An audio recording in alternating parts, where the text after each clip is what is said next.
بازو مجھے دو۔ تو رسول اللہ صلی اللہ تعالیٰ علیہ وسلم کی بارگاہ میں وہ عورت دوسرا بازو بھی پیش کر دیتی ہے۔ اچھا یہ کام آپ کرتے رہیے گا، لیکن ابھی رسول اللہ کی باتیں ہو رہی ہیں تو توجہ کے ساتھ سننی ہے، ٹھیک ہے؟ یہ ہمارے یہ امپورٹنٹ ہیں، یہ امپورٹنٹ نہیں۔ ابھی کوئی یہاں پر اس کام کے لیے تشریف نہ لائے، باقی آپ نے بیٹھنا ہے تو ضرور آ کر بیٹھتے جائیں۔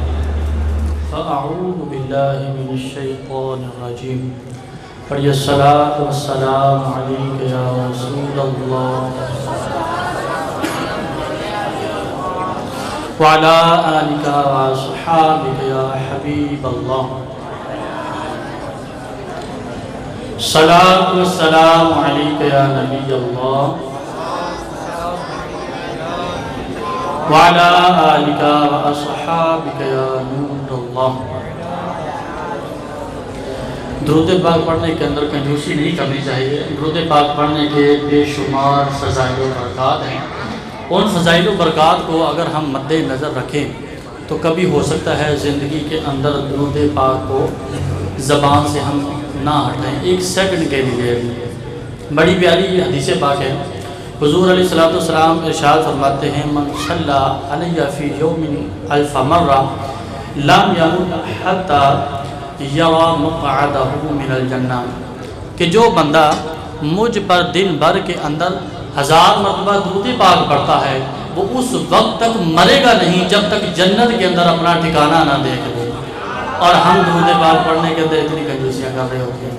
حضور علیہ الصلوۃ والسلام نے یہ احادیث جو ترغیباً ارشاد فرمائی ہیں، یہ کس لیے ارشاد فرمائی ہیں؟ کیا حضور علیہ الصلوۃ والسلام کی ذات کو اس سے کوئی فائدہ حاصل ہونا ہے درود پاک پڑھنے سے؟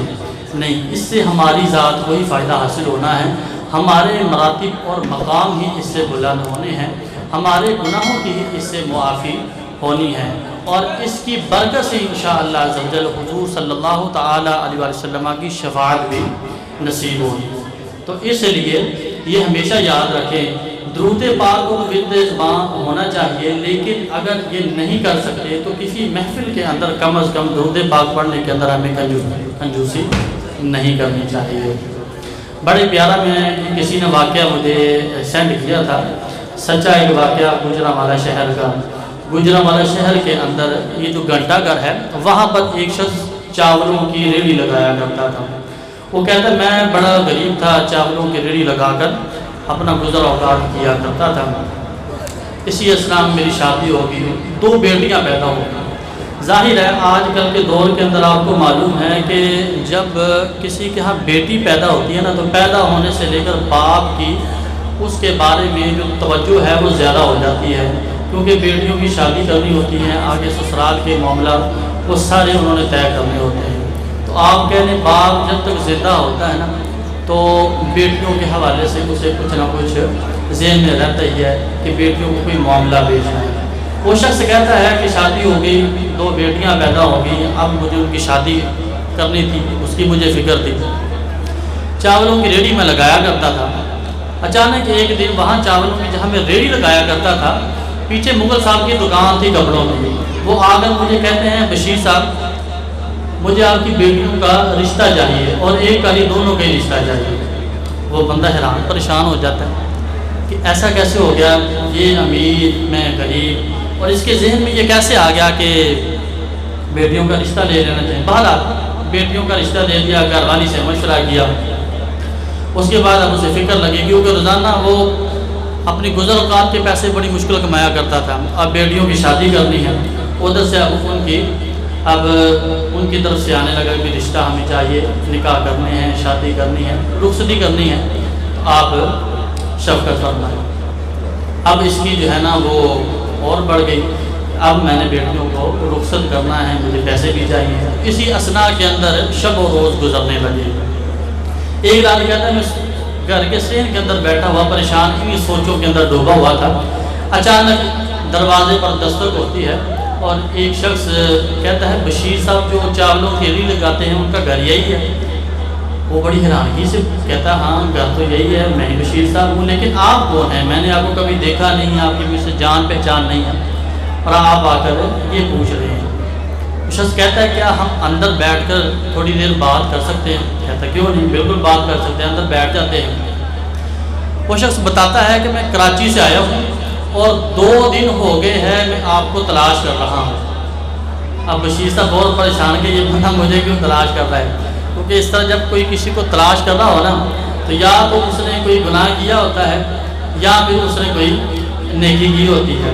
اب یہ حیران اور پریشان بشیر صاحب کہ میرے ساتھ کیا بنے گا، یہ بندہ مجھے 2 دن سے ڈھونڈ رہا ہے، میں نے اس کو کوئی قرضہ بھی نہیں دینا، کیا معاملات ہیں۔ بہرحال وہ بتاتا ہے کہ آپ مجھے یہ بتائیے کہ آپ کون سا ایسا نیک عمل کرتے ہیں۔ رسول پاک صلی اللہ تعالیٰ علیہ وسلم کی بارگاہ سے مجھے یہ پیغام ملا ہے کہ جاؤ میرا ایک امتی گجرانوالہ کے اندر پریشان ہے اور اس کی جا کر پریشانی دور کرو، اس نے اپنی بیٹیوں کی شادی کرنی ہے، اس کو پیسے چاہیے، تم جا کر اس کو وہ پیسے دو۔ اب بشیر صاحب جو ہے نا وہ حیران و شستر کہ رسول اللہ صلی اللہ تعالیٰ علیہ وسلم کی بارگاہ سے پیغام آیا ہے۔ کہتا ہے میں کوئی ایسا نیک کام تو نہیں کرتا، لیکن جب سے میں نے ہوش سنبھالی ہے حضور صلی اللہ تعالیٰ علیہ وسلم کی ذات پر درود و سلام ضرور پڑھتا ہوں، تو شاید اسی کی برکت ہے کہ آج میرا یہ بیٹیوں کی شادی والا معاملہ حل ہو گیا۔ بہرحال وہ شخص ایک بریف کیس ان کو دیتا ہے اور چلا جاتا ہے۔ بریف کو کھول کر دیکھتے ہیں تو اس کے اندر 30 لاکھ روپے ہوتے ہیں اور ساتھ ایک خط ملتا ہے۔ خط کے اندر لکھا کیا ہوتا ہے، پریشان ہونے کی ضرورت نہیں ہے، یہ مدد وہاں سے ہے، لہٰذا اپنی بیٹیوں کی اچھے طریقے سے شادی کرو۔ ان بشیر صاحب کا کہنا ہے کہ میں ان پیسوں سے اپنی بیٹیوں کی شادی بھی کرتا ہوں اور مدینہ منورہ کی زیارت بھی کرتا ہوں اور آج میرا کاروبار بھی ٹھیک ٹھاک ہے۔ تو یہ برکت کس کی ہے؟ درود پاک پڑھنے کی۔ اور ہم کتنا پڑھتے ہیں بڑی کنجوسی سے، اور وہ بھی کسی محفل کے اندر، ویسے ہم شاید پڑھتے ہی نہ ہوں درود پاک۔ تو درود پاک پڑھنے کا جب بھی موقع ملے، بلکہ کوئی بھی آپ کام کر رہے ہوں، حضور صلی اللہ تعالیٰ علیہ وسلم کی ذات پاک پر درود پاک ضرور پڑھنا چاہیے۔ مختصر سا وقت ہے کیونکہ اس کے بعد نعت خوانی بھی ہے، آدھے گھنٹے کے اندر انشاءاللہ ہم یہ کور کرنے کی کوشش کریں گے جس طرح ہو سکا۔ حضور علیہ السلام کی آمد کے اندر یہ محفل سجائی گئی ہے، اللہ پاک سجانے والوں کو، تعاون کرنے والوں کو اور جنہوں نے بھی کسی طریقے سے اس کے اندر مدد کی ہے، اللہ پاک سب کو برکتیں عطا فرمائے، ان کے رزق حلال کے اندر اضافہ فرمائے، آخرت کی مشکلات کو، دنیا کی مشکلات کو اللہ پاک ان سے دور فرمائے۔ اور اس تعاون کے اندر آپ بھی شامل ہیں، یہ ذہن میں رکھیے گا، یہ سننا بھی ایک تعاون ہے، کیونکہ اگر وہ محفل رکھیں اور آپ آئے نہ سنیں نہ تو ان کے محفل رکھنے کا فائدہ نہیں ہے۔ تو اس تعاون کے اندر آپ بھی شامل ہیں، اللہ پاک آپ سب کو برکتیں عطا فرمائے۔ توجہ سے رسول اللہ صلی اللہ تعالیٰ علیہ وسلم کا جب ذکر پاک کیا جائے تو اس کو ہم نے توجہ سے سننا ہوتا ہے۔ صحابہ کرام حضور علیہ السلام کی بارگاہ کے اندر جب حاضر ہوتے تھے تو حضور علیہ السلام جب کلام فرمایا کرتے تھے تو صحابہ کرام حضور کی بارگاہ میں ایسے بیٹھے ہوتے تھے جیسے ان کے سروں پر پرندے بیٹھے ہوئے ہیں، یعنی بالکل بندہ ہلچل نہیں کرتا، حرکت نہیں کرتا، کہیں رسول پاک صلی اللہ تعالیٰ علیہ وسلم کی بات کے اندر فرق نہ آ جائے اور ہم سننے سے معروم نہ ہو جائیں۔ تو ہمیں بھی جب بھی رسول اللہ صلی اللہ تعالیٰ علیہ وسلم کی حدیث پاک سنیں، آپ کا مقدس ذکر سنیں، آپ کا اسم گرامی سنیں، تو ہمیں با ادب اور توجہ کے ساتھ بیٹھنا چاہیے تاکہ اس کی برکتیں ہمیں نصیب ہو سکیں۔ حضور صلی اللہ تعالیٰ علیہ وسلم کائنات کی وہ افضل ترین ہستی ہیں جس کے لیے اللہ پاک نے اس کائنات کو عدم سے وجود کے اندر لایا گیا، جس کی وجہ سے تو اسی سے حضور صلی اللہ تعالیٰ علیہ وسلم کی افضلیت، مقام، مرتبہ، عزت، شرافت کا اندازہ لگایا جا سکتا ہے کہ جس کے لیے پوری کائنات کو بنایا گیا، جس کے لیے اللہ پاک نے قرآن مجید کو نازل فرمایا، جس کی مدد کے لیے اللہ پاک نے فرشتوں کو آسمان سے اتارا، جس کی بارگاہ کے اندر حضرت جبریل علیہ السلام آ کر حاضری دیتے رہے، جس کی بارگاہ کے اندر حضرت جبریل علیہ السلام آ کر حاضری دیتے اور قدم مبارک چوما کرتے تھے، تو اس افضل ترین ہستی کا کیا مقام اور کیا مرتبہ ہونا چاہیے اس سے آپ اندازہ لگا سکتے ہیں۔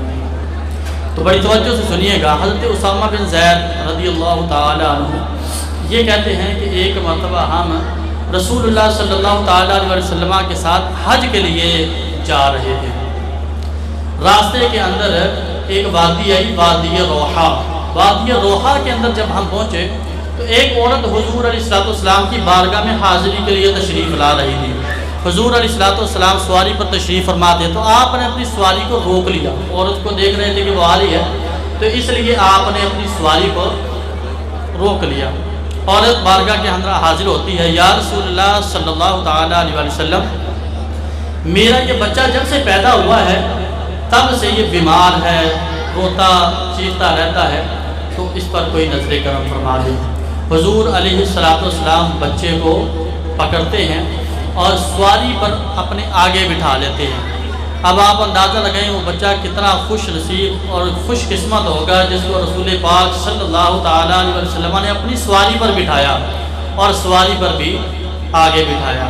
تو آج اگر کسی وزیر مشیر کا بیٹا ہو نا تو لوگ چاپلوسی بڑی کرتے ہیں اور ان کے بیٹوں کے ساتھ محبت دکھاتے ہیں تاکہ اس کی توجہ ہمیں حاصل ہو، لیکن جس بیٹے کو رسول اللہ صلی اللہ تعالیٰ علیہ وسلم کے ہاتھ مبارک نے چھو لیا، سواری مبارک نے اس کو اپنے اوپر بٹھایا، اس کا مقام اور مرتبہ کیا ہونا چاہیے آپ اندازہ لگا سکتے ہیں۔ بہرحال بچہ آپ نے اپنے آگے بٹھا لیا اور حضور صلی اللہ تعالیٰ علیہ وسلم نے بڑی توجہ سے سنیے گا، اپنا مبارک تھوک منہ سے نکالا، بچے کے منہ میں ڈال دیا اور کیا فرماتے ہیں، اخرج عدو اللہ فانی رسول اللہ، اے اللہ کے دشمن اس بچے سے نکل جا، میں اللہ کا رسول ہوں۔ اور وہ بچہ واپس اس کی ماں کو پکڑا دیتے ہیں، فرماتے ہیں جاؤ لے جاؤ، بچہ بیمار نہیں ہوگا۔ تو اس کی ماں بہرحال بچے کو لے جاتی ہے۔ تو اسامہ بن زید رضی اللہ تعالیٰ عنہ یہ دوبارہ بیان کرتے ہیں کہ جب ہم حج کر کے واپس آتے ہیں، اسی وادی کے اندر پہنچتے ہیں تو وہ عورت پھر وہاں موجود ہوتی ہے اور بچے کو دیکھتے ہیں تو بچہ بالکل ٹھیک ٹھاک، کوئی اس کو مسئلہ نہیں ہوتا۔ اب رسول اللہ صلی اللہ تعالیٰ علیہ وسلم اس عورت کو دیکھتے ہیں تو بنی ہوئی بکری حضور علیہ السلام کی بارگاہ کے اندر پیش کرتی ہے۔ حضور علیہ السلام اس کو فرماتے ہیں کہ بکری کا ایک بازو مجھے دو، وہ ایک بازو دے دیتی ہے۔ حضور علیہ السلام فرماتے ہیں ایک اور بازو مجھے دو، تو رسول اللہ صلی اللہ تعالیٰ علیہ وسلم کی بارگاہ میں وہ عورت دوسرا بازو بھی پیش کر دیتی ہے۔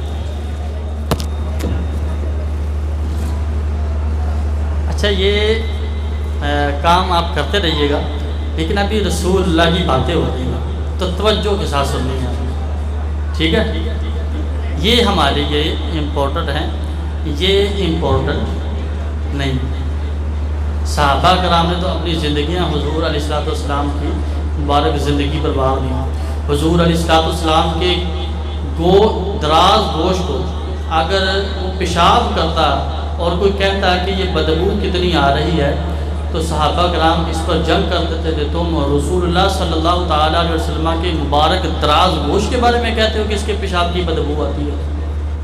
تو یہ صحابہ کرام کا ادب تھا آپ سے متعلقہ چیزوں کا، اور جب خود رسول اللہ صلی اللہ تعالیٰ علیہ وسلم کا ذکر ہو رہا ہو تو وہ ہم نے توجہ سے سنا۔ تو یہ چیزیں آپ نے توجہ سے ابھی سننی ہیں، ٹھیک ہے؟ ابھی کوئی یہاں پر اس کام کے لیے تشریف نہ لائے، باقی آپ نے بیٹھنا ہے تو ضرور آ کر بیٹھتے جائیں۔ اچھا، وہ عورت رسول اللہ صلی اللہ تعالیٰ علیہ وسلم کی بارگاہ میں دوسرا بازو بھی پیش کر دیتی ہے بکری کا۔ اب رسول اللہ صلی اللہ تعالیٰ علیہ وسلم فرماتے ہیں مجھے اور بازو دو۔ اب ظاہر ہے بکری کے بازو تو دو ہی ہوتے ہیں، جانور کی اصل میں ہم چار ٹانگیں کہتے ہیں، لیکن اگلی جو دو ٹانگیں ہوتی ہیں ان کو بازو شمار کیا جاتا ہے، پچھلی جو ٹانگیں ہوتی ہیں ان کو ٹانگیں شمار کیا جاتا ہے۔ اب ظاہر ہے بازو تو دو ہی ہوتے ہیں۔ وہ عورت حضور علیہ السلام کی بارگاہ میں عرض کرتی یا رسول اللہ صلی اللہ علیہ وسلم بازو تو دو ہی ہوتے ہیں، وہ میں نے آپ کی بارگاہ میں پیش کر دی ہیں، اب مزید تو بازو نہیں ہے۔ تو رسول اللہ صلی اللہ تعالیٰ علیہ وسلم نے کیا ارشاد فرمایا، بڑی توجہ والا جملہ ہے کہ جب ہم کسی نیک ہستی کی بارگاہ کے اندر حاضر ہوں تو وہ جیسے کہہ رہی ہو ہمیں ویسے کرتے رہنا چاہیے، نہ یہ کہ اپنی عقل کے گھوڑے وہاں پر دوڑانے چاہیے۔ رسول اللہ صلی اللہ تعالیٰ علیہ وسلم فرماتے ہیں اے بی بی، اے عورت، اگر جب تک میں کہتا رہتا کہ بازو پکڑاتی جاؤ، تم پکڑتی رہتی تو بازو وہاں پر موجود ہوتے، لیکن اب تم چپ نہیں رہی، تم نے کہہ دیا ہے تو لہذا بازو اب دو ہی۔ تو اس حدیث پاک سے ہمیں بہت سی چیزیں سیکھنے کو ملتی ہیں۔ آج کل ہمارا بچہ کوئی بیمار ہو جاتا ہے تو مسجد کے امام صاحب یا کسی نیک بندے کی بارگاہ میں بھی اس کو لے جاتے ہیں کہ حضور اس پر دم کر دیں، بچہ میرا بیمار ہے، بہت تنگ کر رہا ہے۔ تو ہمارے یہ جو کام ہیں یہ حدیث پاک ان کی اثر ہے، کیونکہ یہاں بھی عورت نے اپنا بچہ حضور علیہ السلام کی بارگاہ میں کس لیے پیش کیا کہ حضور علیہ السلام اپنی اس پر نظر کرم فرما دیں۔ تو پتہ چلتا ہے نیک بندوں کی جو نظر ہوتی ہے، ان کا جو دم ہوتا ہے، اس میں اللہ پاک نے تاثیر رکھی ہوتی ہے۔ تو اس تاثیر کو ہمیں لینا چاہیے، جب بھی کوئی موقع ملے تو نیک بندوں کی بارگاہ میں حاضری دینی چاہیے۔ بلکہ علماء فرماتے ہیں کہ اپنے بچوں کو اولیاء کی اور نیک بندوں کی بارگاہ میں پیش کرنا چاہیے تاکہ ان کی نظر ان پر پڑے اور ان کی نظر سے حاصل ہونے والی جو تاثیر ہے وہ اس بچے کے اندر پیدا ہو، یہ بچہ بھی نیک بنے، عالم دین بنے، کل کو خدمت دین کرے اور دین کو اس بچے کی وجہ سے فائدہ ہو۔ ایک جو بات ہمیں اس حدیث پاک سے پتہ چلتی ہے کہ جب نیک بندے اولیاء اللہ کسی بات کے کہنے کا فرما رہے ہوں تو ہمیں اپنی عقل کے دو گھوڑے وہاں پر دوڑانے نہیں چاہیے۔ بہت سی چیزیں اس کے تحت اگر آپ غور کریں تو اپنی زندگی کے جو شب و روز معمولات ہم کرتے ہیں، بہت سی چیزوں کی اثر اس حدیث پاک سے ہم سیکھ سکتے ہیں۔ وہ کیسے؟ آج اگر ہم کہیں نوکری کرتے ہیں نا تو ہمارے جو سینئر ہوتے ہیں وہ کسی کو کچھ کہہ دیتے، خاص کر یہ نوجوانوں کو بیماری ہوتی ہے، کسی نے کچھ کہہ دیا ہے تو وہ آگے سے بدتمیزی کرنا شروع کر دیتے ہیں۔ حالانکہ تھوڑی دیر اگر چپ رہیں گے تو اس کے دو ہی چیزیں ہمارے سامنے آئیں گی۔ اگر اس نے صحیح کہا ہے تو چپ رہ کر اگر ہم وہ کام کریں گے تو اس کا نتیجہ ہمارے سامنے حاصل ہو جائے گا۔ اگر اس نے غلط کہا ہے، اس کے غلط کہنے کے موافق ہم کر دیں گے تو اس کا نتیجہ اس کے سامنے آ جائے گا اور آئندہ وہ خود ہی ایسی بات کرنے سے گریز کرے گا۔ تو اس لیے اسی طرح جب گھر کے اندر بڑے بوڑھے عموماً ہوتے ہیں، بڑے بوڑھے اگر ہمیں کوئی بات کہتے ہیں، نوجوانوں کو بڑی چبھتی ہے، یہ سارا دن گھر رہتا ہے اور نوک جو ہم پر لگا رہتا ہے، اور اس کی اہمیت کب پتہ چلتی ہے جب وہ بڑا بوڑھا وفات پا جاتا ہے۔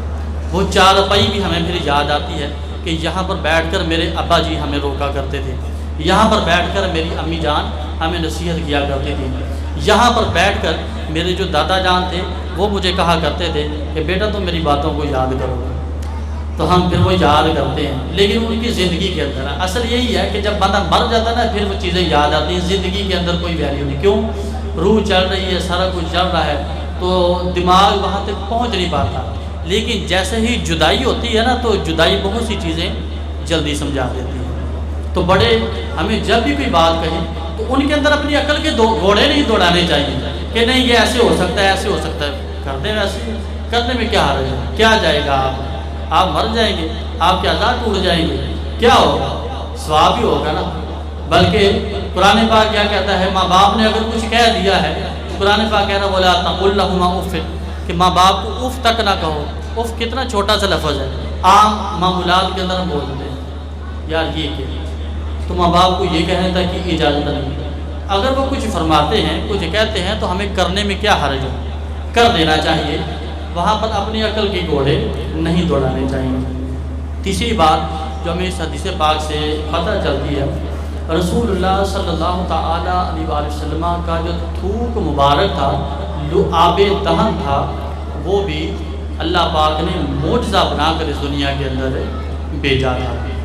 اور یہی آج کے ہمارے جو بیان ہے اس کا موضوع بھی ہے، معجزہ بن کے آیا ہمارا نبی۔ اور علماء نے بڑی تعریفیں حضور علیہ السلام کی آدھے گھنٹے کے اندر کیا ہم تعریف کریں گے۔ امام اہل سنت رحمۃ اللہ تعالی علیہ فرماتے ہیں، تیرے تو وصف عیب تناہی سے ہیں بری، حیران ہوں میری شاہ کیا کیا کہوں تجھے، لیکن رضا نے ختم سخن اس پہ کر دیا، خالق کا بندہ خلق کا آقا کا ہوں۔ تو جن کی تعریف کرتے کرتے علماء کے قلم، علماء کی زبانیں سوکھ گئی، ان کی آدھے گھنٹے کے اندر ہم کیا تعریف کر سکتے ہیں۔ بہرحال حضور صلی اللہ تعالیٰ علیہ وسلم کی جو ذات مبارکہ ہے وہ سر سے لے کر پاؤں تک معجزہ ہی معجزہ ہے۔ ایک صحابی رضی اللہ تعالی عنہ وہ بیان کرتے ہیں کہ میں حضور علیہ السلام کی بارگاہ میں حاضر ہوا۔ حضرت عائش جسری رضی اللہ تعالی عنہ یہ بیان کرتے ہیں میں حضور علیہ السلام کی بارگاہ میں حاضر ہوا، یا رسول اللہ صلی اللہ تعالی علیہ وسلم میرے جسم پر اپنا ہاتھ مبارک پھیر دیجئے اور میرے لیے برکت کی دعا کر دیجئے۔ صحابی کہتے ہیں حضور علیہ السلام نے ایسا ہی کیا، اس کی برکت کیا ظاہر ہوئی؟ اس کی برکت یہ ظاہر ہوئی کہ میرا جو چہرہ تھا وہ ہمیشہ تر و تازہ اور نورانی رہا کرتا تھا۔ میرے حضور علیہ السلام کے ہاتھ پھیرنے کی اور دعا کرنے کی یہ برکت ہے۔ آج حضور علیہ السلام کی شان کے اندر گستاخانہ خاکے بنائے جاتے ہیں۔ ان خاکے بنانے والوں کو اگر یہ پتہ چل جائے نا کہ اس نبی کے تھوک کے برابر بھی ہم نہیں ہیں تو کبھی بھی ایسی گستاخی نہ کریں۔ اور ان خاکے بنانے والوں کو اگر حضور علیہ السلام کا مقام و مرتبہ پتہ چل جائے تو وہ گڑ گڑا کر حضور علیہ السلام کی بارگاہ میں حاضر ہو۔ لیکن وجہ کیا ہوتی ہے؟ اصل میں دنیاوی لوگ، دنیا کی محبت جب کسی کے دل پر غالب آ جاتی ہے نا تو پھر یہ کسی کے خاکے بنانا تو دور کی بات، کسی کو قتل کروانے سے بھی پیچھے نہیں ہٹتے۔ لیکن ان سے ہم کیا سیکھتے ہیں؟ ہم حضور علیہ السلام کی محبت کے اندر، آپ کی عظمت کے اندر، آپ کی تعریفات کے اندر بیانات تو سنتے ہیں، لیکن ہمارا عمل کتنا ہوتا ہے؟ یہاں پر بیٹھے ذہن بنا ہے، آدھا گھنٹے تک علامہ صاحب نے بیان کیا، ذہن بنا یار واقعی ہمیں تو اس طرح کرنا چاہیے، لیکن جیسے ہی یہ دہلیز پار کرتے ہیں وہ سارا خاکہ زیر و زبر ہو جاتا ہے، اور دنیا کے خیالات یار یہ بھی کرنا ہے وہ بھی کرنا۔ ہمارے معمولات کے اندر، شب و روز کے معمولات کے اندر کوئی فرق نہیں آتا۔ ہم نے کمانا ہے، پوری ڈیوٹی دے رہے ہیں۔ ہم نے کسی فوتگی پر جانا ہے، پورے طریقے سے جائیں گے۔ ہم نے کسی کی شادی پر جانا ہے، پورے طریقے سے جائیں گے اور ٹھاٹ باٹ سے جائیں گے، تاکہ ان کو یہ نہ پتہ چلے میں غریب ہوں، میں کسی سے کم ہوں، بڑے طریقے سے جائیں گے۔ لیکن حضور علیہ السلام کی عزت اور ناموس کی جب بات ہوتی ہے تو وہاں پر ہم صرف بیانات تک محدود رہ جاتے ہیں۔ کہ ایسا ہوتا ہے کہ جو واقعات ہم یہاں سنتے ہیں، گھر جا کر اپنے بچوں کو بتاتے ہو کہ میرے حضور علیہ السلام کی شان یہ ہے کہ بیٹا میں تمہیں سناؤں۔ حضرت اسامہ بن زید، آج علامہ صاحب نے بیان کیا، حضرت اسامہ بن زید رضی اللہ تعالیٰ عنہ کی حدیث پاک تھی اور اس میں یہ بیان کیا گیا۔ بچوں کو کبھی گھر جا کر سنایا ہم نے؟ بیوی کو کبھی بٹھا کر سنایا ہم نے؟ والدین کو کبھی بٹھا کر سنایا ہم نے کہ حضور علیہ السلام کی شان اور عظمت یہ ہے؟ بالکل نہیں سنا یہاں تک، اور اس کے بعد وہ سارے کا سارا ادھر ادھر ہو جاتا ہے۔ تو یہ ہمیں حضور علیہ السلام عملی محبت اگر دکھانی ہے نا تو ان چیزوں پر عمل کریں۔ دیکھیے یہ خاکے بنانے والے خود ہی زمین کے نیچے دس جائیں گے، ان کو جگہ بھی نہیں ملے گی۔ اور الیاس قادری الحمدللہ اس دور کے اندر اگر ہمیں رب تعالیٰ نے کوئی نعمت عظمیٰ عطا کی ہے تو وہ الیاس قادری ہے۔ الیاس قادری دامت برکاتہ العالیہ عملی طور پر ان خاکے بنانے والے اور حضور علیہ السلام کے گستاخوں کا مقابلہ کر رہے ہیں، اور ان کی حکمت عملی کا ہی نتیجہ یہ ہے کہ جن ممالک کے اندر آج خاکے بنائے جاتے ہیں انہی ممالک کے اندر جامعات المدینہ کھول رہے ہیں، مدارس المدینہ کھل رہے ہیں، اور وہاں کیا ہو رہا ہے؟ آپ لوگوں کے بچے، مسلمانوں کے بچے عالم دین بن رہے ہیں اور حفاظ بن رہے ہیں۔ یہ ہے عملی طور پر حضور علیہ السلام کی محبت کا نمونہ جو ہمیں کرنا چاہیے، جس کے اندر ہماری طرف سے کمی پائی جاتی ہے۔ آج بچہ جب رو رہا ہونا تو ماں بھی کیا سناتی ہے؟ بیٹا چلو تو میں پری کی کہانی سناتی ہوں۔ ہاں وہ ایک بادشاہ ہوتا تھا، بادشاہ نے یہ کیا، یہ ہوا، اس طرح کے واقعات ہم سناتے ہیں۔ صحابہ کرام کی سیرت کس نے سنانی ہے؟ میرے حضور علیہ السلام کے معجزات کس نے بتانے ہیں؟ بچوں کے ذہن کے اندر ان کا ذہن پورا کاغذ ہوتا ہے۔ آج اس کاغذ کے اندر جس سیاہی سے آپ لکھ دیں گے وہ سیاہی ان کی جوانی بلکہ ان کی موت تک پکی ہو جائے گی۔ وہ موت تک بھی یاد کریں گے میرے باپ نے بچپن کے اندر ہمیں یہ واقعہ سنایا تھا، میرے حضور علیہ السلام کی حدیث پاک سنائی تھی، اور آج بھی ہمیں یہ یاد ہے۔ وہ اپنے بچوں کو سنائیں گے، یہ سلسلہ اسی طرح چلتا رہے گا۔ تو مسلمانوں کے بچے الحمدللہ اسلامی ماحول کے اندر پیدا، یہ ہمیشہ ذہن میں رکھیے گا۔ بچہ جس طرح کے ماحول کے اندر گروتھ کرتا ہے نا، اسی طرح کی جو حرکتیں ہیں وہ اس کے اندر پیدا ہوتی ہیں۔ ہندو کا بیٹا، ہندو کا بچہ پیدا ہوگا تو اپنے ماں باپ کو دیکھے گا شروع سے ہی وہ آگ کی پوجا کر رہے ہیں، دیگر معاملات کر رہے ہیں، بتوں کی پوجا کر رہے ہیں، اسی طرح کہے گا۔ کیوں؟ ابتدا ہی سے اس کے ذہن کے اندر یہ بیٹھ گیا یہ درست ہے باقی سارا کچھ غلط ہے. کیوں؟ یہ میرے ماں باپ کر رہے ہیں. اور یہ پہلے کے جو ادوار گزرے ہیں ان کے اندر جو لوگ کافر ہو کر گزرے ہیں یا حضور علیہ السلام کی رسالت پر انہوں نے ایمان نہیں لایا تو ان کی وجہ یہ کیا تھی؟ قرآن پاک نے بھی یہ بیان کیا. وہ دلیل کیا دیتے تھے کہ ہم نے اپنے باپ دادا کو اس طرح کرتے نہیں پایا, ہمارے باپ دادا اس طرح کرتے نہیں تھے جیسے آپ بتا رہے ہیں. تو آج اگر آپ اپنے بچوں کو بتائیں گے تو وہ بڑے ہو کر کیا کہیں گے؟ ہمارے باپ دادا یہ کرتے تھے, نماز پڑھتے تھے اس لیے آج ہم نماز پڑھ رہے ہیں, وہ زکوٰۃ دیتے تھے اس لیے آج ہم زکوٰۃ دے رہے ہیں, وہ روزہ رکھتے تھے اس لیے آج ہم روزہ رکھ رہے ہیں, وہ میلاد النبی مناتے تھے اس لیے آج ہم بھی منا رہے ہیں. اور وہ میلاد کی محفلوں کے اندر بیٹھ کر رسول اللہ صلی اللہ تعالیٰ علیہ وسلم کا ذکر سنتے تھے اس لیے آج ہم بھی سن رہے ہیں. تو یہ چیزیں اپنے بچوں تک پہنچائیں, اپنے گھر والوں تک پہنچائیں تاکہ ان کے ذہنوں کے اندر جو ہم دوسرے ادھر ادھر کے واقعات سناتے ہیں نا, آج بچے نوجوان کن چیزوں کے اندر پڑے ہوئے ہیں؟ یہ اس کے اندر نگران شورا فرماتے ہیں یہ ہمارے لیے تھا, ہم اس کے ہو گئے, اس کے اندر پڑے. نوجوان کو کیا بیماری پڑی ہوئی ہے, وہ اس کے اندر لگا, سارا دن گھر بیٹھا رہتا ہے, یوٹیوب چلائی, فیس بک چلائی, گوگل چلائی, ادھر ادھر معاملہ چلائے, سارا دن اپنا ضائع کر رہا ہے. اور اسی نوجوان کو کوئی کہہ دے بھی یہ کام کر دو تو تیوری چڑھانا شروع ہو جاتا ہے, یہ کام مجھے کیوں کہ میں فارغ بیٹھا ہوں. وہ فارغ نہیں ہوتا, یہ ذہن میں رکھے, وہ یہ سمجھ رہا ہے وہ کام کر بھی کہہ رہا ہے, وہ خود غور کرے نا, کر رہا ہے کچھ نہیں کر رہا ہے. یہ چیزیں ہماری نسلوں کو برباد کمزور کر رہی, ذہنی صلاحیتیں ان کی کم کر رہی ہیں. پہلے کے دور میں یہ ہوتا تھا جو ماں باپ ہوتے تھے نا وہ کہتے تھے ہمارا جو بچہ ہے وہ سارا دن باہر رہتا ہے, گھر نہیں آتا, ہمارے پاس بیٹھتا نہیں ہے. آج کے دور کے اندر یہ ہوتا ہے ماں باپ کہتے ہیں کہ ہمارا جو بچہ ہے وہ گھر بیٹھا ہوا ہے, باہر جاتا ہی نہیں. کیوں نہیں جاتا؟ اس کو اس کی لاتیں بڑھ گئی, نشہ چل گیا اس کا. بس نشے مختلف ہوتے ہیں, صرف پینے والی چیزوں کے اندر ہی نشہ نہیں ہوتا, مختلف ہوتے ہیں. اور آج کے دور کے اندر نوجوانوں کو یہ نشہ چڑھا ہو. چھوٹا سا بچہ ہوتا ہے 6-7 ماہ کا, 2-3 ماہ کا, اس کو کسی اور چیز کی سمجھ نہیں ہوتی. آپ لوگوں نے اپنی عمریں اگر اپنے گھر والوں سے معلوم کریں نا, اپنے ماں باپ سے یا دیگر جو رشتہ دار جنہوں نے آپ کا بچپن دیکھا ہے تو ان سے پوچھیے گا ہمارا بچپن کیسا گزرا تھا. وہ کہیں گے ان دنوں کے اندر, یعنی تم سال کے تھے تو تمہاری آنکھیں بھی نہیں کھلتی تھی, تم شور بھی نہیں کرتے تھے, یہ بھی نہیں کرتے. اور آج کا بچہ کیا ہوتا ہے 2-3-4 ماہ کا ہوتا ہے, آنکھیں تو کیا کھلنی ہے, وہ یوں پھاڑ پھاڑ کے موبائل کو آنکھیں دیکھ رہا ہوتا ہے کہ یہ مجھے پکڑا, یہ مجھے چاہیے. تو یہ چیز ہمارے لیے ہمیں اس کا نہیں ہونا, اس کا اچھا استعمال کریں گے تو بہتر ہے, برا استعمال کیا جائے گا تو برا ہے. بہرحال رسول اللہ صلی اللہ تعالیٰ علیہ وآلہ وسلم کی بارگاہ میں ایک صحابی حاضر ہوتے ہیں, عرض کرتے ہیں یا رسول اللہ صلی اللہ تعالیٰ علیہ وسلم اپنا مبارک ہاتھ میرے جسم پر پھیر دیجئے, میرے چہرے پر پھیر دیجئے. رسول اللہ صلی اللہ تعالیٰ علیہ وسلم اپنا مبارک ہاتھ اس کے چہرے پر پھیر دیتے ہیں. اس کی برکت کیا ظاہر ہوتی ہے, اس کا نتیجہ کیا ظاہر ہوتا ہے, بڑی توجہ سے سنیے گا. 90 سال کی عمر ہو گئی ہے آج کل کے بوڑھے, اگر کوئی 90 سال کا ملتا ہو نا, بلکہ 60 سال کی عمر, بلکہ 50 سال کی عمر جب کراس کرتے ہیں تو جو اعضاء ہوتے ہیں جھرجھریاں پڑنا شروع ہو جاتی ہیں, چہرے پر بھی جھرجھریاں پڑنا شروع ہو جاتی ہیں, دیگر یعنی بڑھاپے کے جو آثار ہوتے ہیں وہ ظاہر ہونا شروع ہو جاتے ہیں. صحابی کہتے ہیں 90 سال کی ان کی عمر ہو جاتی ہے لیکن ان کا چہرہ بجلی کی طرح چمکتا ہے.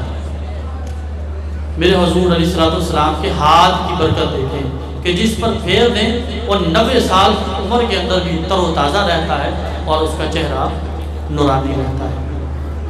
اللہ پاک ہمیں اپنے اس نبی پاک صلی اللہ تعالیٰ علیہ وسلم کی حقیقی محبت عطا فرمائے. اور حقیقی محبت کے ذہن میں رکھیے گا, جس نبی پاک صلی اللہ تعالیٰ علیہ وسلم کی شان خود خالق کائنات ارشاد فرماتا ہے, تو آپ اندازہ کر سکتے ہیں ان کی محبت کے تقاضے پھر کیا کیا ہوں گے. آج اگر کوئی کسی کی محبت کے اندر پڑتا ہے نا تو وہ اس کی محبت کے اندر قتل کرنے تک چلا جاتا ہے. تو حضور علیہ الصلوۃ والسلام کی محبت کے اندر ہمیں عملی طور پر اپنی چیزیں دکھانی ہیں۔ ہم نے بیان یہاں پر سنا کہ ہمارے اعمال کے اندر ہمارے جو افعال ہیں، شب و روز کے معمولات ہیں، ان کے اندر کوئی فرق آیا؟ کیا ہم پہلے نماز نہیں پڑھتے تھے تو حضور علیہ الصلوۃ والسلام کا ذکر مبارک سننے کی برکت سے نماز پڑھنا شروع کی؟ اب کوئی فرق نہیں آتا۔ امام اہل سنت رحمۃ اللہ تعالی علیہ کیا فرماتے ہیں؟ بڑی توجہ سے سنیے گا۔ امام اہل سنت اعلیٰ حضرت رحمۃ اللہ تعالی علیہ فرماتے ہیں کہ جو بندہ ایک نماز قضا کر دیتا ہے نا، وہ تب تک جہنم کے اندر رہے گا جب تک اس سے توبہ نہ کر لے اور یہ نماز قضا نہ کر لے۔ یعنی اگر دنیا کے اندر وہ یہ کام پورا کر کے چلا جاتا ہے، حقیقی طور پر توبہ کر لیتا ہے، تو اس کے لیے وہ کفارہ ہو جائے گا، لیکن نہیں کرتا تو اس نماز کی سزا ہزاروں برس پھر وہ جہنم کے اندر رہے گا۔ تو ہمارے اعمال کے اندر اچھا یہ کبھی غور کیا آپ لوگوں نے، نماز ہم سے چھڑواتا کون ہے؟ شیطان چھڑواتا ہے۔ لیکن ابھی میں آپ کو بڑی پیاری بات بتانے لگا، وہی شیطان جو ہم سے نماز چھڑواتا ہے نا، وہ ہمارے ساتھ نہیں رہنا چاہتا ہے۔ ایک روایت بڑی پیاری منقول ہے، ایک شخص جنگل کے اندر جا رہا ہے، شیطان بھی اس کے ساتھ ہی ہو گیا۔ صبح سے شام تک وہ بندہ جنگل کے اندر سفر کرتا رہتا ہے، شام ہو جاتی ہے تو شیطان اسے بھاگنا شروع ہو جاتا ہے۔ بندہ پوچھتا بھی کیا ہوا، تم بھاگنا شروع ہو گئے مجھ سے؟ میں نے کیا کہا تمہیں؟ بڑی توجہ والی بات۔ شیطان کہتا ہے میں نے حضرت آدم علیہ السلام کو ایک سجدہ نہیں کیا تھا تو ہمیشہ کے لیے لعنتی اور ملعون ہو گیا ہوں، اللہ پاک کی بارگاہ سے مجھے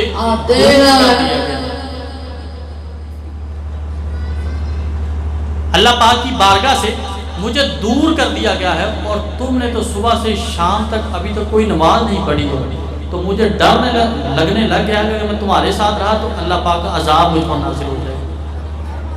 اندازہ کر لیں بے نمازی کی کتنے، اور آج ہمارے ہر گھر کے اندر کتنے نمازی ہوتے ہیں، یہ غور کر سکتے ہیں۔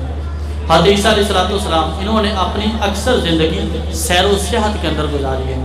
ایک مرتبہ یہ ایک پہاڑ پر تشریف لے جاتے ہیں، وہاں سے ایک وادی کو دیکھتے، بڑی خوشحال وادی اور بڑے نیک لوگ، بڑی وہاں پر تر و تازگی اور بڑا آپ کہہ لیں ایک سکون۔ آپ آگے تشریف لے جاتے ہیں، کچھ عرصے بعد آپ پھر وہاں واپس تشریف لاتے، دیکھتے ہیں آبادی ویران ہو گئی ہے، یہاں کے رہنے والے یہاں سے منتقل ہو گئے، چلے گئے، بالکل بنجر معاملہ ہوا پڑا ہے۔ تو آپ کسی سے پوچھتے ہیں میں چند عرصے پہلے یہاں سے گزرا تھا، یہ آبادی تو بڑی خوشحال تھی، نیک لوگ یہاں رہا کرتے تھے، اب اس آبادی کو کیا ہو گیا ہے؟ تو وہ بندہ کہتا ہے بالکل ایسا ہی تھا جیسے آپ فرما رہے ہیں، لیکن ایک مرتبہ ایسا ہوا کہ ایک بے نمازی شخص نے ان کے پانی سے منہ دھو لیا، تو اس کی نحوست یہ ظاہر ہوئی کہ یہاں کی جو تر و تازگی تھی وہ ختم کر دی گئی، یہاں کے جو نیک لوگ تھے وہ یہاں سے منتقل ہو گئے، اور یہ آبادی آج ویران ہو گئی۔ تو جن گھروں کے اندر روزانہ کے اعتبار سے بے نمازی رہتے ہوں، ان گھروں کے اندر برکت کیسے ہو؟ آج ہم بڑا رونا روتے ہیں کہ ہمارے گھروں کے اندر برکت نہیں ہوتی، یہ نہیں ہوتا، وہ نہیں ہوتا۔ رسول پاک کی سیرت سن کر ہم کتنا اس کے اندر اپنا عملی اقدام ظاہر کرتے ہیں۔ تو یہ چیزیں ہمارے سیکھنے والی ہیں۔ رسول اللہ صلی اللہ تعالیٰ علیہ وآلہ وسلم آپ کی جو ولادت مبارکہ ہے وہ بھی کسی معجزے سے کم نہیں ہے۔ بڑی توجہ سے سنیے گا، حضور علیہ السلام کی جب ولادت ہوتی ہے تو کیسا شاندار اللہ پاک کی طرف سے استقبال ہوتا ہے، اور بادشاہوں کو متنبع کر دیا جاتا ہے کہ اے دنیا کے بادشاہوں خبردار ہو جاؤ، متنبع ہو جاؤ، میرا محبوب احمد مجتبیٰ صلی اللہ تعالیٰ علیہ وسلم آنے والا ہے، لہٰذا اب تمہاری حکومت ختم ہونے والی ہے۔ مخزوم بن ہانی مخزومی 150 سال ان کی زندگی ہوئی۔ یہ بیان کرتے ہیں جس رات حضور صلی اللہ تعالیٰ علیہ وسلم کی ولادت ہوئی، اس رات ایران کا بادشاہ ساسان قبیلہ اس دور کے اندر مشہور تھا۔ تو ایران کا جو بادشاہ تھا کسرا، اس کے محل کے اندر ایک گڑگڑاہٹ پیدا ہوئی جس کی وجہ سے وہ محل ہلنے لگا، اور اس محل کے 14 کنگورے تھے، یہ پلروں کے اندر آپ نے دیکھا ہو کسی نے گھر بنایا نا تو اس کے اوپر خوبصورتی کے لیے وہ تاکچہ سا لگاتے ہیں، تو 14 کنگرے تھے اس کے محل کے. تو مخزوم بن ہانی مخزومی یہ بیان کرتے ہیں اس کے محل کے جو وہ 14 تاکچے تھے وہ 14 کے 14 زمین پر گر جاتے ہیں، 14 کے 14 زمین پر گر جاتے ہیں. اور اسی رات ایران کے بادشاہ کسریٰ کو یہ خواب آتی ہے، خواب دیکھتا ہے کہ سرکش اونٹوں کے پیچھے عربی النسل گھوڑے اور بڑے تیز گھوڑے دریائے دجلہ کو پار کرتے ہوئے اس کے ملک کے اندر پھیل گئے. اب یہ بڑا پریشان، ایک تو بادشاہ کافروں کے دور کا، اوپر سے عجیب و غریب اس کو خواب آ گیا، اور تیسری بات کیا ہوئی، اس کے محل کے تاکچے گر گئے. پریشانی تو ہوگی نا. ہمارے گھروں کے اندر تھوڑی سی وہ گیس کی وجہ سے آہستہ ادھر ادھر کچھ ہو جائے نا، یا بچہ کوئی چھوڑ دے پریشانی ہو جاتی ہے، پھر کچھ معاملہ خراب نہ ہو جائے، تو اس کے محل کے 14 تاکچے گر گئے تو پریشانی تو ہونی تھی. بہرحال اس نے اپنے نائب کو بلایا، اس کا نائب تھا نعمان بن عبد المنذر. اس نے بلایا اپنے نائب سے مشورہ کیا بھی یہ معاملہ ہوا ہے، اب کیا کرنا ہے. بہرحال دونوں کی مشاورت سے یہ طے پاتا ہے کہ شام کے اندر ایک کاہن کہتے ہیں کہ جو جنوں سے نا جان کر مستقبل کے حالات بتاتے ہیں یا اپنی اٹکل پچو سے بتاتے ہیں، جیسا بتاتے ہیں ویسا ہو جاتا ہے. آج ہماری باری اکثریت فال نکالنے کے اندر یا اس طرح کے کاموں کے اندر بڑی مصروف رہتی ہے، شریعت کی طرف نہیں آتی، حالانکہ یہ لغو کام ہے، شریعت کی اجازت بھی نہیں دیتی ہے. ان چیزوں سے ہمیں بچنا چاہیے. بہرحال شام کے اندر ایک ستی نامی کاہن تھا، اس کے پاس اپنے ایک غلام کو بھیجتے ہیں، عبد المسیح نامی غلام وہاں سے روانہ ہو جاتا ہے.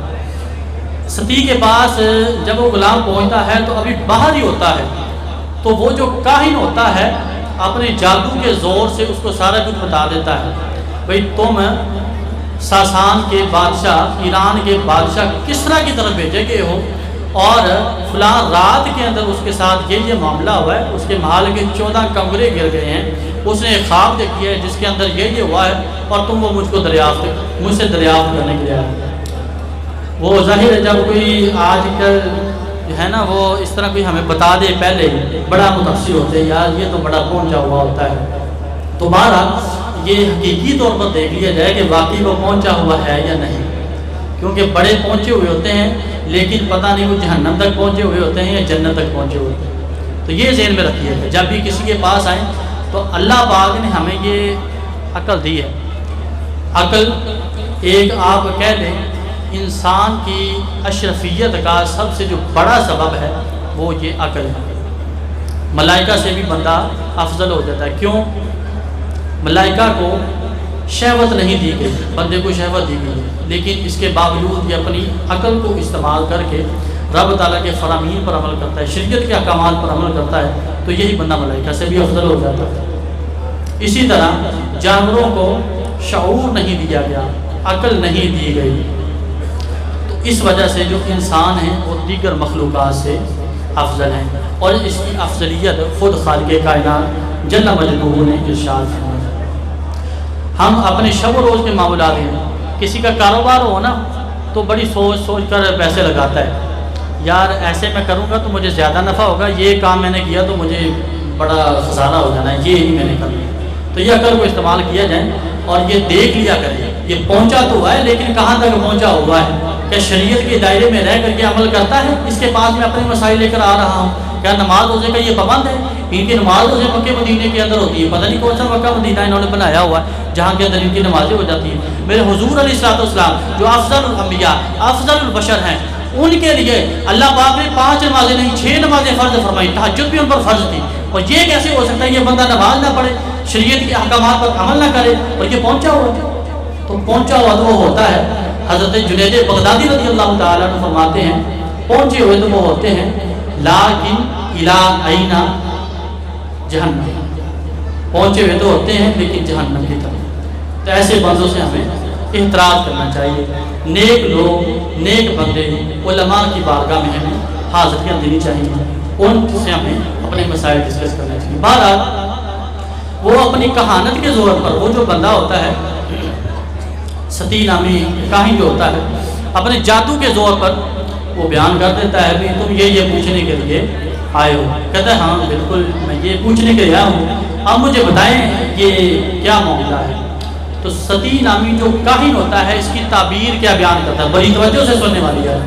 وہ کہتا ہے کہ جب قرآن پاک کی تلاوت کی کثرت ہو جائے اور صاحب عصا محمد مصطفیٰ صلی اللہ تعالیٰ علیہ وسلم کا ظہور ہو جائے، ساوا دریا یہ خشک ہو جائے، وادی سماوا یہ بہنے لگے، تو اس وقت سمجھ جانا کہ جو کسرا کے بادشاہ ہیں ان کی حکومتیں ختم ہونے والی ہیں۔ ستی کاہن کہتا ہے کہ 14 کنگرے 14 طاقچے گرے ہیں نا اس کے محلے کے، اس کا مطلب یہ ہے اس کے بعد 14 بادشاہ اور ہوں گے اور وہ یکے بعد دیگرے ایران کی بادشاہت کریں گے، لیکن آخر کار اس بادشاہت کا نتیجہ کیا ہوگا کہ عربیوں کا ایک نبی نازل ہوگا، اللہ پاک کی طرف سے بھیجا جائے گا اور اس کی حکومت پر قبضہ کر لیا جائے گا، اس کی حکومت ختم ہو جائے گی۔ تو گویا ستی کاہن کے کہنے کا مطلب یہ تھا یہ طاقچے گرنا کہ تمہاری حکومت کے ختم ہونے کا الارم ہے، لہذا الرٹ ہو جائے۔ جیسے دنیا کے اندر کوئی خطرہ ظاہر ہو جائے نا تو الرٹ کر دیا جاتا ہے مختلف طریقوں سے۔ اس ستی نامی کاہن نے حضور علیہ السلام کی آمد کے حوالے سے اس طرح خبر دی۔ اسی طرح حضرت آمینہ رضی اللہ تعالی عنہا ان کو 9 مہینے حمل رہا اور 9 مہینوں کے اندر حضور علیہ السلام کی آمد کے متعلق مختلف انبیاء کرام 9 انبیاء کرام نے آ کر حضور علیہ السلام کی آمد کی حضور علیہ السلام کی آمد کی بشارت دی۔ حضرت آدم علیہ السلام آپ کے خواب کے اندر تشریف لاتے ہیں، آپ کی آمد کی بشارت دیتے ہیں۔ حضرت ادریس علیہ السلام آپ کے خواب کے اندر تشریف لاتے ہیں، آپ کی آمد کی بشارت دیتے ہیں۔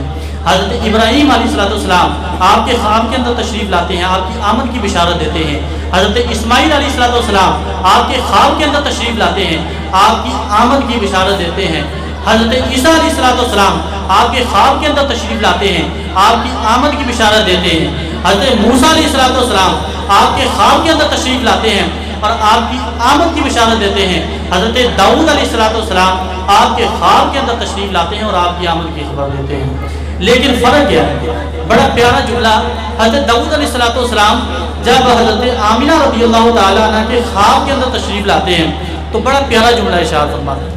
آپ فرماتے ہیں آپ کے ہاں وہ بچہ پیدا ہونے والا ہے جس کو شفاعت عظمیٰ، مقام محمود، لواء الحمد عطا کیا جائے گا۔ اب یہ ہوتا کیا ہے؟ بڑی توجہ سے سنیے گا۔ میدان محشر لگا ہوگا، حساب کتاب کا معاملہ شروع نہیں ہو رہا ہوگا اور سب نفسی کے عالم میں ہوں گے کہ اب کیا ہونا ہے، اب کیا ہونا ہے۔